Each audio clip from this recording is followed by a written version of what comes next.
तो स्वागत है आपका एक बार फिर से राजनीति विज्ञान की इस कक्षा में। ये अपनी दूसरी कक्षा है, दूसरा लेक्चर होगा। मेरे पहले लेक्चर में हमने न्याय से संबंधित प्लेटो के विचार जो है वो जाने थे। आज हम बात करेंगे न्याय को लेकर ही अरस्तु और संत ऑगस्टाइन के विचारों को और उनकी द्वारा जो दी गई है किताबों के बारे में। अरस्तु और संत ऑगस्टाइन को पढ़ने के दौरान कम से कम हमारे 2-3 सवालों का जवाब पढ़ने के बाद हमको मिल जाना चाहिए। पहला सवाल तो ये कि जो अरस्तु ने जो प्रतिपादित किया है या जो सिद्धांत दिया है आनुपातिक समानता का सिद्धांत, वो क्या है। यानी आपको पढ़ने के बाद इस प्रश्न का उत्तर आपके पास होना चाहिए कि अरस्तु का आनुपातिक समानता का सिद्धांत क्या है। फिर अरस्तु ने न्याय को लेकर न्याय के 2 स्वरूपों का जो है जिक्र किया है। तो अरस्तु द्वारा न्याय संबंधी जो 2 स्वरूप है उनकी विवेचना करनी है, इसका आंसर हमारे पास होना चाहिए। और फिर संत ऑगस्टाइन ने न्याय को लेकर जो विचार दिए हैं वो आपको इस लेक्चर के बाद में क्लियर हो जाने चाहिए। मैं ज्यादा बात नहीं करते हुए सीधा चलता हूं अरस्तु की तरफ। अरस्तु ने कहा कि जब समाज और राज्य में कोई भी संपत्ति या शक्ति, उत्तरदायित्व या किसी भी सम्मान का बंटवारा हो या वितरण हो, तो समाज में या राज्य में इन चीजों का वितरण जो है वो सबको बराबर नहीं होकर व्यक्ति की योग्यता, उसके सामर्थ्य और मानव समाज और राज्य को दिए गए उनके योगदान के अनुरूप होना चाहिए। फिर से समझिए, अगर समाज में 10 लोग हैं तो अरस्तु का कहना है कि वो 10 लोगों के बारे में एक जैसी धारणा नहीं हो सकती। उन लोगों की योग्यताएं अलग होगी, उनका समाज को योगदान अलग होगा। तो कभी भी किसी पद, प्रतिष्ठा, शक्ति, उत्तरदायित्व या धन संपदा या सम्मान, इनाम, किसी भी चीज को अगर आप उन लोगों में बांटना चाहें तो बराबरी में मत बांटिए। उनकी योग्यताएं क्या है, उनका सामर्थ्य क्या है, जो उत्तरदायित्व उन्हें आप दे रहे हैं, क्या वो उत्तरदायित्व के पालन करने में समर्थ है भी या नहीं। आप वैसे ही किसी को किसी पद पे नहीं बिठा सकते। तो व्यक्ति का सामर्थ्य, उसकी योग्यता और समाज में जो उसका योगदान है उनके अनुरूप ही व्यक्ति को मिलना चाहिए। तो यह है आनुपातिक समानता। समानता नहीं, आनुपातिक समानता। जिसके पास जैसा कर्म है, जैसी सामर्थ्य है, उसी के अनुपात में ही उसको दे दिया जाए। यह है अरस्तु का आनुपातिक समानता का सिद्धांत। उसके बाद में वो जो है न्याय के 2 रूपों की विवेचना करते हैं अरस्तु। तो अरस्तु का जो 2 रूप है उसमें पहला रूप है जो उसने बताया वितरणात्मक न्याय, और दूसरा जो स्वरूप है वो है सुधारात्मक न्याय। ध्यान दीजिएगा, अरस्तु न्याय संबंधी 2 स्वरूप की बात करता है। पहला स्वरूप है वितरणात्मक न्याय, दूसरा है सुधारात्मक न्याय।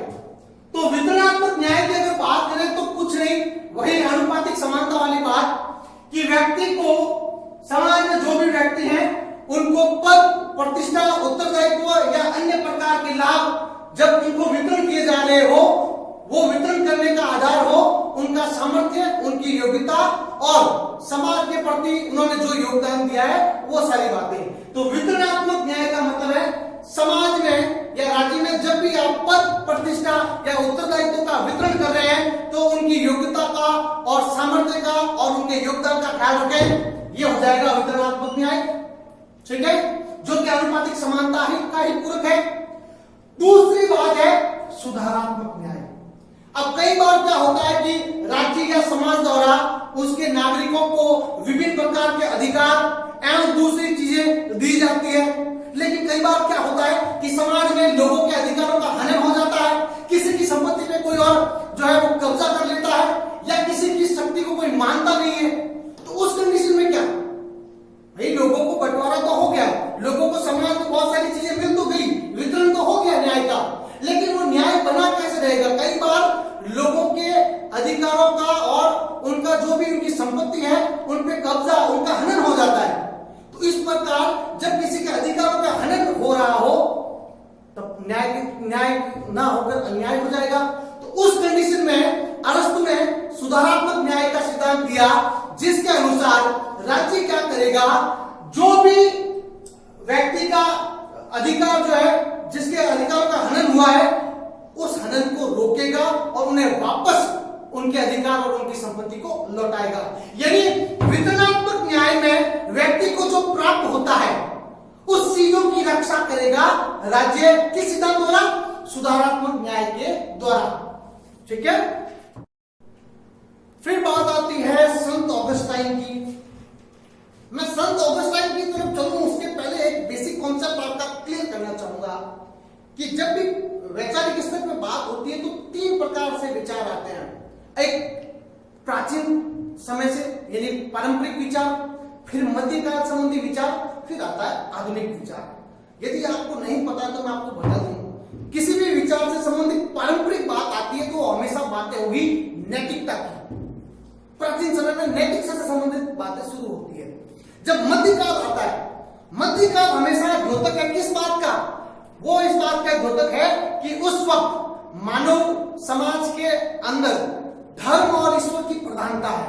तो वहां मध्यकाल में जब भी किसी भी विषय से संबंधित बात होगी उसमें ईश्वर और धर्म का स्थान सबसे ज्यादा होगा। और आधुनिक काल में जब कोई भी विचार दिया जाएगा तो सब प्रकार के विचारों के केंद्र में जो हमेशा मनुष्य और मनुष्य की स्वतंत्रता और मनुष्य का कल्याण ध्यान में रखा जाएगा। तो संत ऑगस्टाइन जो है वो मध्यकाल के विचारक हैं और वो मध्यकाल में न्याय संबंधी विचार दे रहे हैं। तो वो विचार देते वक्त ईश्वरीय राज्य की संकल्पना का प्रतिपादन करते हैं। गौर से सुनिएगा इस बात को। ईश्वरीय राज्य, कैसा राज्य? ईश्वरीय राज्य, एक ऐसा लौकिक राज्य जो ईश्वर की देन है, जिसे ईश्वर ने रचाया है। तो ऑगस्टाइन क्या कहते हैं?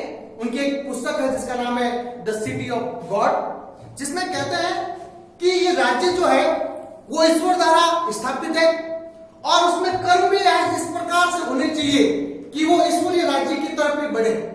यानी जो भी ईश्वर और धर्म से संबंधित बातें हैं उनका अनुकरण करके है इस प्रकार के राज्य का ही निर्माण करें। ऑगस्टाइन कहता है कि जिस राज्य में न्याय है ही नहीं वो ईश्वरीय राज्य हो ही नहीं सकता, और जो ईश्वरीय राज्य होगा उसमें न्याय होगा।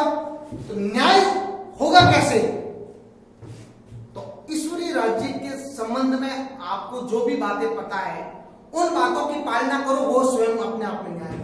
मैं फिर आपको बता देना चाहूंगा, ईश्वरीय जो राज्य है और न्याय, इन दोनों को उसने संबंधित किया कि ईश्वरीय राज्य की तरफ जो भी कर्म करेंगे, ईश्वरीय राज्य की प्राप्ति के दिशा में जो कर्म करेंगे वो सभी न्याय सम्मत है। ठीक है। न्याय क्या है? ईश्वरीय राज्य की प्राप्ति में आपके कर्म, वही कर्म है न्याय। और अगली बात ये कि जिन राज्यों में न्याय है ही नहीं वो ईश्वरीय राज्य है ही नहीं।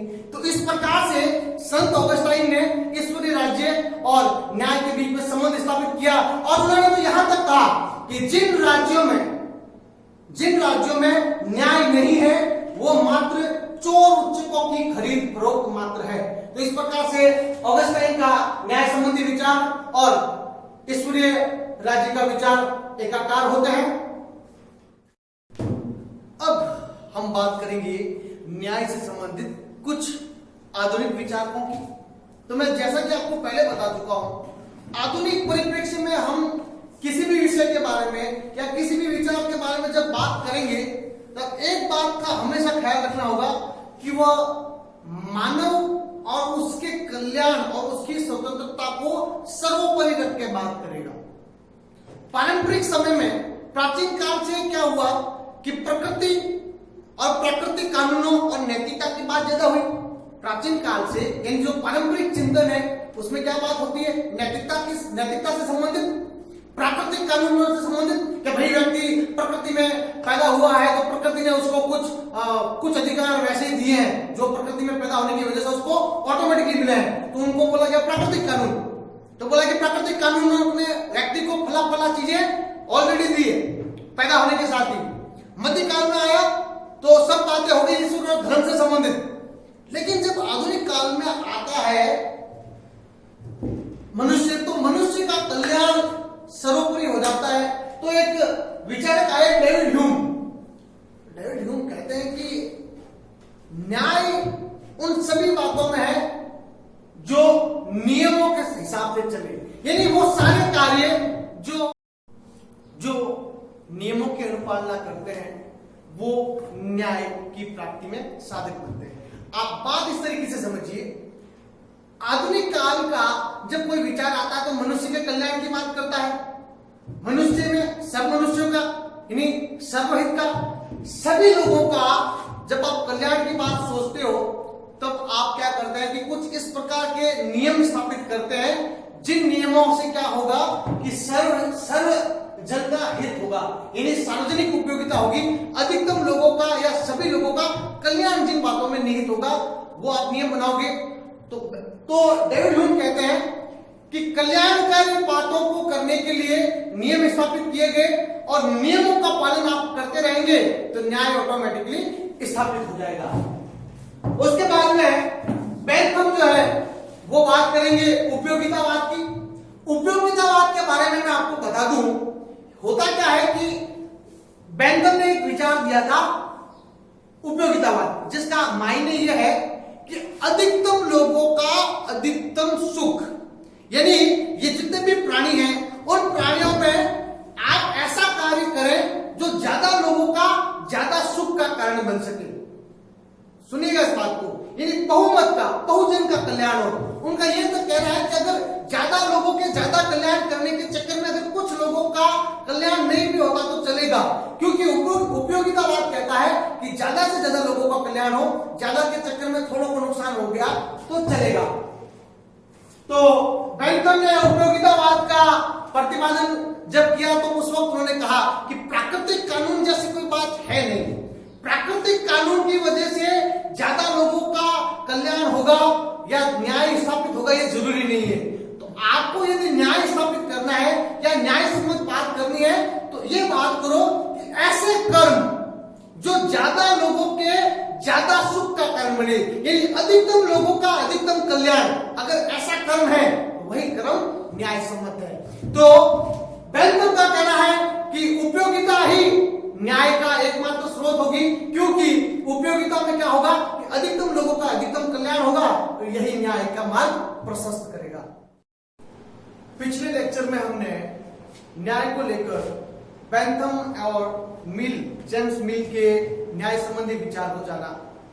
उस वक्त हमने देखा कि बेंथम उपयोगितावाद को न्याय के संदर्भ में जरूरी समझते हैं।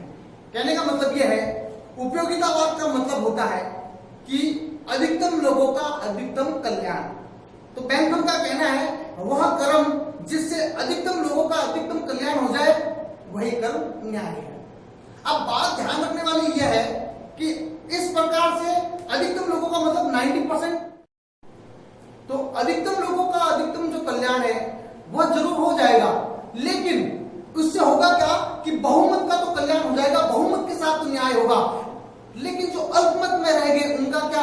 क्योंकि उपयोगितावाद तो बहुमत की बात करता है, ठीक है, लेकिन प्रकृति में जो नैसर्गिक अधिकार मिले हैं वो तो सभी लोगों को मिले हैं।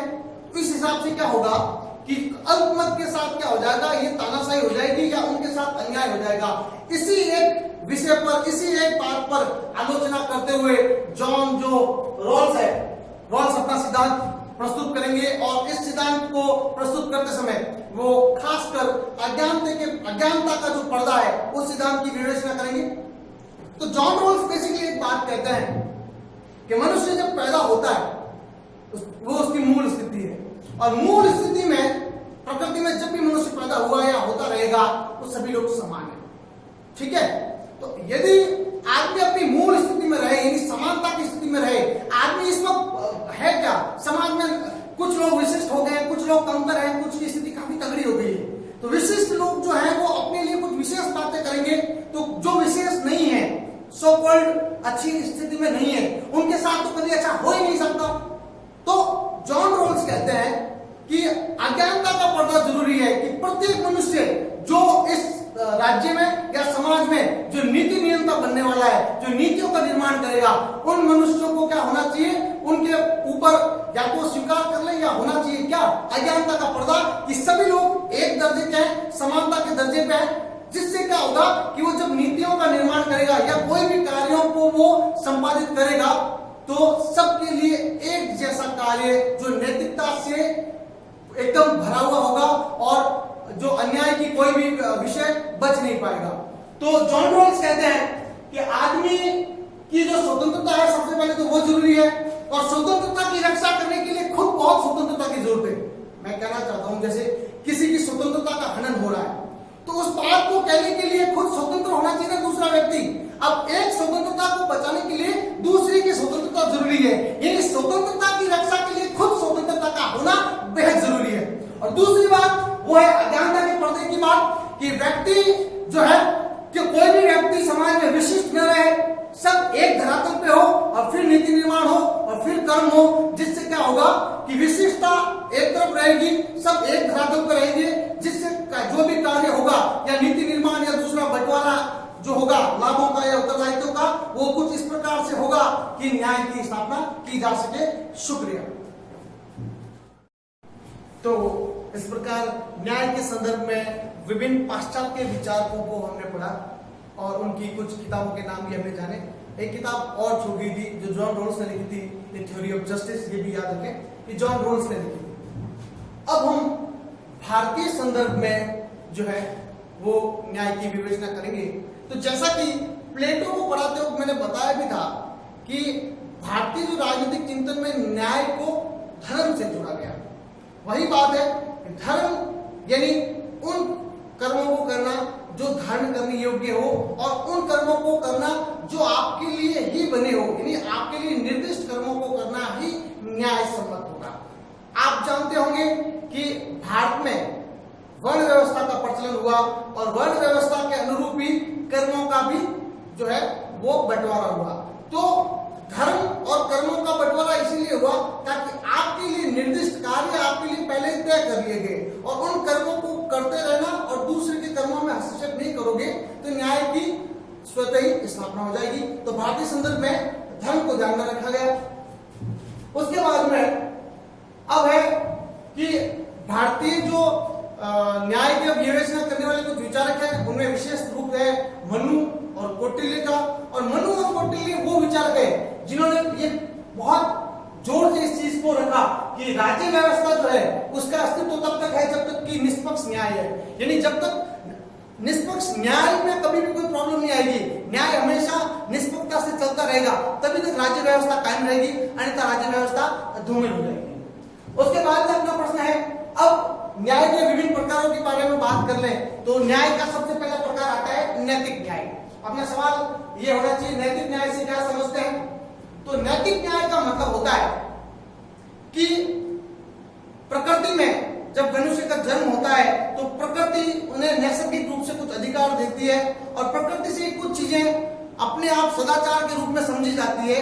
उन नैतिक बातों को जैसे सत्य है, धर्म है, अहिंसा है, करुणा है या दूसरे इसी प्रकार की जो नैतिक बातें हैं, अगर व्यक्ति उन नैतिक बातों का अनुसरण करे तो एक न्याय की स्थापना ऑटोमेटिकली हो जाएगी। उसी न्याय को हम नैतिक न्याय कहेंगे जिसमें सदाचार का विशेष स्थान है। तो नैतिकता अगर देखा जाए तो न्याय का एक बेसिक है, उसकी आधारभूत संरचना है नैतिकता। तो ये हुआ नैतिक न्याय। अगला जो न्याय है कानूनी न्याय। कानूनी न्याय से आप क्या समझते हैं। तो सरकार एक कानून बनाती है और कानून बनाते वक्त वो ये ध्यान में रखती है कि वो कानून कुछ इस प्रकार से बने कि वह साधारण लोगों का, सभी लोगों का जो है वो कल्याण करते हुए बने। मतलब कानून का जो बनावट इस प्रकार से हो कि जन साधारण के हितों का साधन हो सके। तो अगर व्यक्ति इन कानूनों की पालना करता है तो ऑटोमेटिकली वो न्याय की तरफ प्रवृत्त होगा। इस प्रकार कानूनों के द्वारा निर्दिष्ट कानूनी न्याय की स्थापना होती है। अगली बात है राजनीतिक न्याय से आप क्या समझते हैं। तो राजनीतिक जीवन में जो भी पद है, प्रतिष्ठा है, अवसर है, अगर वो उन सब की अवसर में समानता है, यानी कोई अगर चुनाव लड़ना चाहे, वोट देना चाहे या दूसरे प्रकार के किसी पद पे आसीन होना चाहिए तो सब व्यक्तियों को समानता का अधिकार हो, तब वो राजनीतिक न्याय की स्थिति होगी। और राजनीतिक न्याय को स्थापित करने के लिए क्या जरूरी औजार है कि आदमी के पास स्वतंत्रता हो, उसके साथ जो है असमानता का व्यवहार नहीं किया गया हो, उसे वाक एवं अभिव्यक्ति की स्वतंत्रता हो। तो कहने का तात्पर्य है कि राजनीतिक जीवन में जो विभिन्न प्रकार के दायित्वों का निर्वहन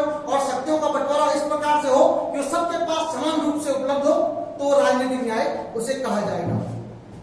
आगे सामाजिक न्याय से आप क्या समझते हैं? तो सामाजिक न्याय का सीधा मतलब यह है कि समाज में विभिन्न प्रकार की जाति और धर्म के लोग जो है रहते हैं, तो उनमें जाति, धर्म, लिंग या किसी भी प्रकार से भेदभाव नहीं हो, सबको बराबरी का एक माहौल मिले और कोई वर्ग या कोई जाति या धर्म अपने आप को विशिष्ट मानकर दूसरे के साथ अत्याचार नहीं करती हो।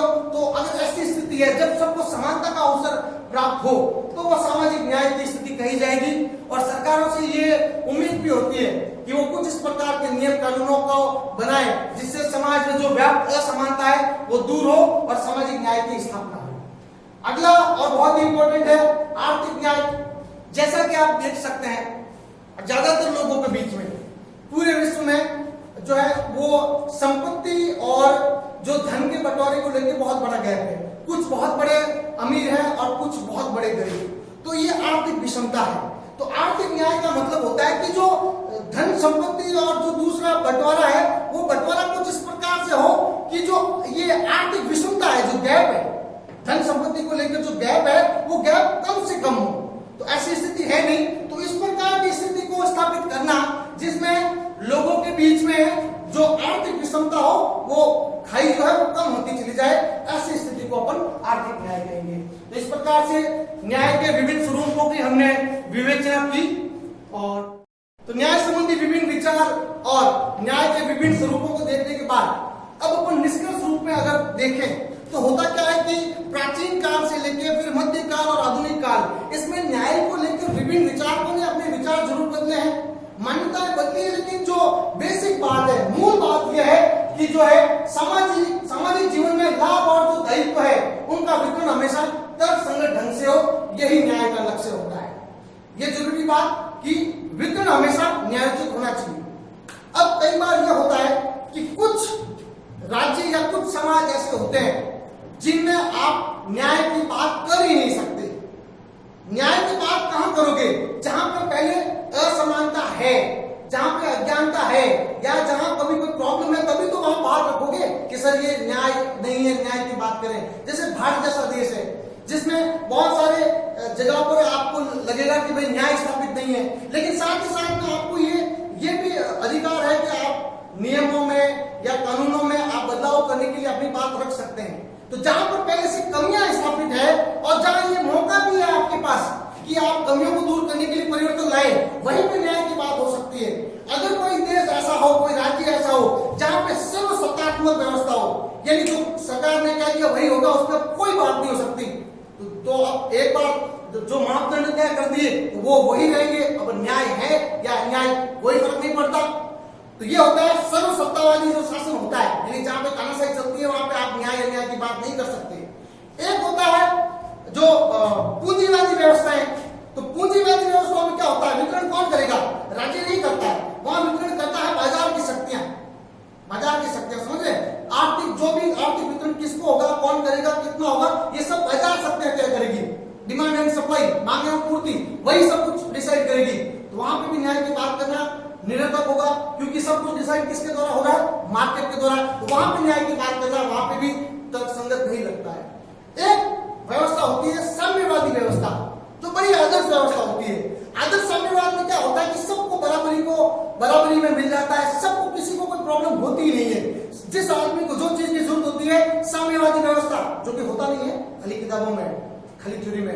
आदर्श साम्यवाद में क्या होता है कि जिस व्यक्ति को जिस चीज की जरूरत है, जितनी जरूरत है वो ऑटोमेटिकली उसको उपलब्ध करवा दिया जाएगा। तो ये तो आदर्श व्यवस्था है। तो ऐसी आदर्श व्यवस्थाओं में भी न्याय की बात करने का कोई मतलब नहीं है। न्याय की बात सिर्फ वही की जा सकती है जहां पर जो तर्कसंगत वितरण नहीं हो रहा है, अन्याय है, और साथ में ऐसे नियम कायदे भी है कि आप उन अन्यायों के विरुद्ध लड़ सकें और वहां पे आप परिवर्तन ला सकें। शुक्रिया, शुभ।